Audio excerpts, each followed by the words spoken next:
ओम शांति। आज बहुत ही खुशी की बात है कि 1997 की अव्यक्त मुरलियों का आपको आज मक्खन मिलने जा रहा है। अरे वाह! मक्खन सुनते ही बाबा के बच्चे इतना खुश हो जाते हैं। 1 वर्ष की मुरलियाँ सुनो, फिर उस मुरलियों में से सैकड़ों पॉइंट निकालो, फिर उसमें से 11 पॉइंट का आज आपको मक्खन देंगे और वो एक एक पॉइंट बिल्कुल ब्रह्मास्त्र की तरह ऐसा काम करेगा, जब भी याद करोगे स्थिति बहुत ऊपर चढ़ जाएगी। तो इस मक्खन को इसलिए 2 दिन चलाते हैं ताकि आपको अच्छी तरह, हर बच्चे को 2 तो क्या 10 बार सुनना चाहिए, नहीं तो 2 बार तो जरूर, आज भी सुनो कल भी सुनो, अच्छी तरह सुनो ताकि धारण हो जाए। फिर इसको एक एक पॉइंट को रियलाइज करो, रियलाइज करेंगे तो जीवन में आ जाएगा। तो सुनते हैं 1997 की मुरलियों का मक्खन। सबसे पहले बाबा ने फर्स्ट पॉइंट है आज के इस मक्खन की। बाबा ने कहा कि बच्चे, माया आपके आगे क्या है? चींटी भी नहीं, मरी हुई पड़ी है। आप तो मास्टर मायापति हो। हाँ, तो बाबा ने कहा उदास अर्थात माया का दास। जब भी उदास है समझो माया का दास। दूर से लगता है जिंदा है लेकिन होती मरी हुई है। सिर्फ दूर से परखने की शक्ति चाहिए। जैसे बाप की नॉलेज विस्तार से जानते हो ना, ऐसे माया के सिर्फ दूर से परखने की शक्ति चाहिए। जैसे बाप की नॉलेज विस्तार से जानते हो, ऐसे माया के भी बहुरूपी रूप की पहचान और नॉलेज अच्छी तरह से धारण कर लो। वह सिर्फ डराती है। जैसे छोटे बच्चे होते हैं ना, उनको माँ बाप निर्भय बनाने के लिए डराते हैं। हाँ, ओ पुलिस आ गई, ओ सांप। कुछ करेंगे नहीं, जानबूझकर डराने के लिए करते हैं।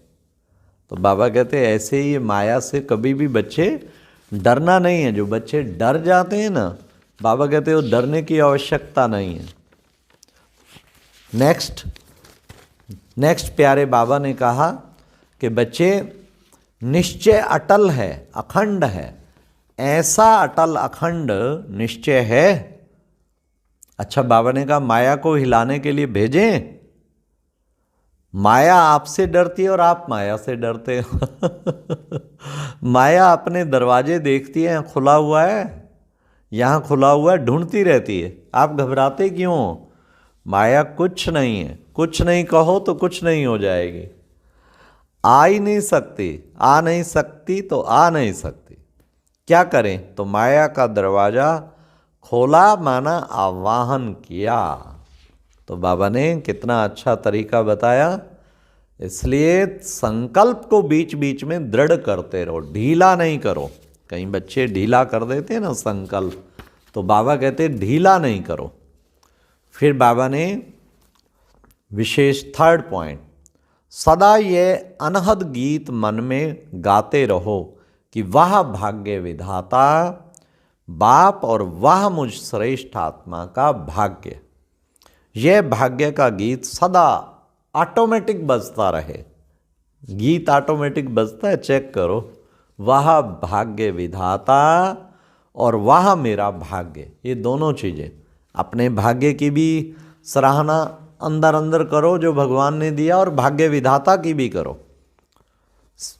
नेक्स्ट 4th पॉइंट, बाबा ने कहा जैसे बच्चे, ब्राह्मण आत्माओं का निजी संस्कार कौन सा है? क्रोध या सहन शक्ति? सहन शक्ति शांति की शक्ति यही है ना। अवगुणों को तो सहज ही संस्कार बना दिया, कूट कूट कर अंदर डाल दिया, जो ना चाहते भी निकलता रहता है। हाँ, किसी के अंदर क्रोध निकलता है, फिर दबाते हैं, फिर निकलता है, फिर। तो बाबा ने कहा अवगुणों को कूट कूट के अंदर डाल दिया, जो निकलता रहता है। ऐसे हर गुण को अंदर कूट कूट कर अपना संस्कार बनाओ। मेरा निजी संस्कार कौन सा है, यह सदा याद रखो। वह तो रावण की जायदाद संस्कार बना दिया, पराये माल को अपना बना लिया। अब बाप के खजाने को अपना बनाओ। रावण की चीज को संभाल कर रखा और बाप की चीज को गुम कर दिया। कितना सुंदर बाबा ने कहा, एक एक गुण को कूट कूट के अपने अंदर डाल, मतलब हर गुण पे 15 दिन प्रयोग करो अच्छी तरह उसको, फिर धारणा हो जाएगी। नेक्स्ट पॉइंट, सदा अपने श्रेष्ठ भाग्य की रेखा स्मृति में रहती तो है, लेकिन कभी इमर्ज होती है तो कभी मर्ज रहती है, या सदा इमर्ज रहती है। इमर्ज कम, इसमें कम हाथ उठा रहे हैं, देखना सदा इमर्ज रहे। अब सुनिए निशानी, इमर्ज रहने की निशानी है पुरानी स्मृतियां, पुराने संस्कार की रेखाएं मर्ज हो जाएंगी, फिर उठेंगे नहीं। अगर हर वक्त इमर्ज रहे, भाग्य की स्मृति सदा इमर्ज रहे, लेकिन वो इमर्ज नहीं रहती, उसी को इमर्ज करना बड़ा जरूरी है। तो बाबा ने कहा कोशिश करो बार बार इमर्ज रूप से, बाबा ने कहा उसको धारण करें सदा। बाबा ने कहा जितना इमर्ज रहेगी उतना आपके पुराने संस्कार, पुरानी स्मृतियां सब मर्ज हो जाएंगे। नेक्स्ट बाबा ने कहा कि बच्चे, बाप दादा सभी बच्चों को कहते हैं कि अभी फास्ट सेवा शुरू करो, जो हुआ वह बहुत अच्छा। अब समय प्रमाण औरों को ज़्यादा, बड़े ध्यान से सुनना, कितनी ज़बरदस्त बाबा ने बात कही। समय प्रमाण अब औरों को ज़्यादा वाणी का चांस दो। अभी औरों को माइक बनाओ और आप माइट बन के सकाश दो, तो आपकी सकाश और उन्हों की वाणी यह डबल काम करेगी, तभी 9 लाख सहज बन जाएंगे। समझा? जब बाप अव्यक्त बन एक स्थान पर बैठ चारों ओर के विश्व के बच्चों की पालना कर रहे हैं, तो क्या आप एक स्थान पर बैठे बाप समान बेहद की सेवा नहीं कर सकते हो? कर सकते हो ना, सारे विश्व की कर सकते हैं एक स्थान पे बैठ के। आदि रतन अर्थात फॉलो फादर, किस बात में फॉलो करना है? एक स्थान पे रहते सारे वर्ल्ड की सेवा करनी है। नेक्स्ट बाबा ने कहा दाता बनो, वह असमर्थ है उन्हों को समर्थी दो, जो लोग असमर्थ हैं उन्हों को समर्थी दो। गुण और शक्ति का सहयोग देने से आपको दुआएं मिलेंगी, और दुआएं बाबा ने क्या काम करेंगी? लिफ्ट से भी तेज रॉकेट है। आपको पुरुषार्थ में समय भी देना नहीं पड़ेगा, दुआओं के रॉकेट से उड़ते जाएंगे। पुरुषार्थ की मेहनत की बजाय संगम की प्रारब्ध का अनुभव करेंगे। दुआएं लेना यह सीखो और सिखाओ, खूब दुआएं मिलें, दुआएं भरपूर मिलें। दुआएं लेना ये सीखो भी, और क्या करेंगे? औरों को सिखाओ भी। तो बाबा ने कितना अच्छा बताया। नेक्स्ट है आत्माओं से, श्रेष्ठ आत्माओं से वार करते करते माया थक गई है। आप खुद कमजोरी के कारण माया का आवाहन करते हो, वह तो थक गई है, इसलिए जब आप आवाहन करते हो तो वह भी चांस ले लेती है। वह ट्रायल तो करेगी ना, क्योंकि आप ही आवाहन करते हो, तो वह चांस क्यों नहीं लेगी? कमजोर बनते क्यों हो? बाप का क्वेश्चन है मास्टर सर्वशक्तिवान, तो सदा याद रखो ना, मास्टर सर्वशक्तिवान है। नेक्स्ट बाबा ने कहा देखते सुनते संपर्क में आते, वेस्ट और नेगेटिव बातों को दिल में धारण करने से क्या करना है? दिल में धारण करने में अवॉइड करो, उसको अवॉइड कर दो। मन और बुद्धि में धारण नहीं हो, अवॉइड करो। किस चीज को? एक वेस्ट और नेगेटिव, ये 2 चीजें ऐसी हैं। हाँ, बाबा के बच्चों में, ब्राह्मणों में अब नेगेटिव तो लगभग खत्म हो गया। मतलब नेगेटिव माना बुराइयों के ख्याल, माना कि विकारों के अधीन ख्याल, बहुत जहरीले ख्याल, वो तो खत्म है। लेकिन ये वेस्ट का खाता खत्म होना, ये बड़ा टेंशन चाहिए। कुछ ना कुछ व्यर्थ, कुछ ना कुछ फालतू की बातें दिमाग में आती रहेंगी, पास्ट की बातें, फ्यूचर की बातें। तब बाबा ने कहा वेस्ट और नेगेटिव को अवॉइड करो। हाँ, मन और बुद्धि में धारण नहीं, अवॉइड करो, परिवर्तन करो। नेगेटिव को व वेस्ट को परिवर्तन करके दिल में समाओ, उसे परिवर्तन करके पॉजिटिव बना के समाओ। ऐसे दोनों बातों को जो अवॉइड करेगा उसको बाप दादा द्वारा, ब्राह्मण परिवार द्वारा बहुत अच्छे ते अच्छा, बड़े ते बड़ा अवार्ड मिलेगा। अवॉइड करो तो क्या मिलेगा? अवार्ड मिलेगा। तो ऐसा अवार्ड प्राप्त करना है ना।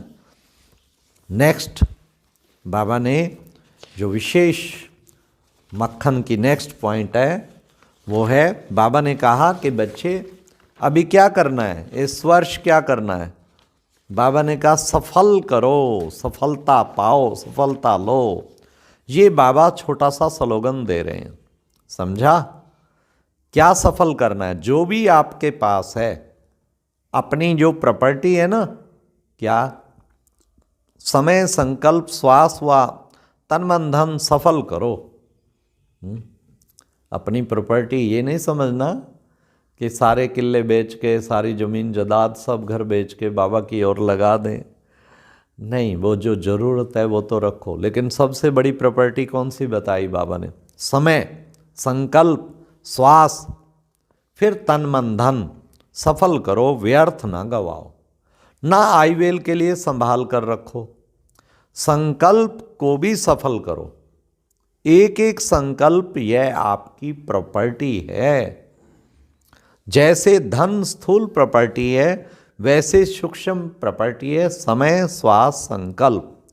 एक संकल्प भी व्यर्थ नहीं जाए, सफल हो। कैसे सफल हो? चाहे मनसा सेवा द्वारा, चाहे वाचा द्वारा, चाहे कर्म द्वारा। चेक करो सफल कितना किया, जमा कितना किया। और बाप दादा इस वर्ष का विशेष वरदान दे रहे हैं, सफल करो और पदम गुणा सफलता का अनुभव करो। कितना अच्छा बाबा हम बच्चों को प्लान दे रहे हैं, प्लान। नेक्स्ट लास्ट पॉइंट, मक्खन आया 1997 की मक्खन मुरलियों का। कई बच्चे समझते व कहते बहुत हैं, हमारा यह भी जमा है, यह भी जमा है। बाहर से जमा का खाता बहुत वर्णन करते हैं, लेकिन बाप के पास जमा के खाते में जो जितना कहते हैं उससे बहुत कम जमा है। कितनी बड़ी बात बाबा ने कही। मार्केट गए, बाबा के घर के लिए सब्जी लेने गए, आप कहेंगे मेरा तो सेवा में जमा हुआ 1-1.5 घंटा आना जाना लगा, पर उस 1-1.5 घंटे में भी संकल्प क्या थे? जाते आते व्यर्थ संकल्प चल रहे हैं, तो जमा थोड़ी है। जमा थोड़ा सा तो है कि चलो आप लाए जमा, बाकी टाइम क्या हुआ? तो बाबा ने कहा जितना कहते हैं उससे बहुत कम जमा है। क्यों? वही पहला पाठ, मैं और मेरापन। मैंने किया, मेरी यह सेवा है, मेरा यह कार्य है। तो जमा करते समय यह वह समझते हैं कि जमा कर रहे हैं, लेकिन वे ऑटोमेटिकली जमा के खाते से निकल के व्यर्थ के खाते में जमा हो जाता है। यह ऑटोमेटिक सूक्ष्म मशीनरी है। बाबा ने कराया, बाबा की सेवा है, मेरी सेवा नहीं। मैंने किया नहीं, वर्णन नहीं करो।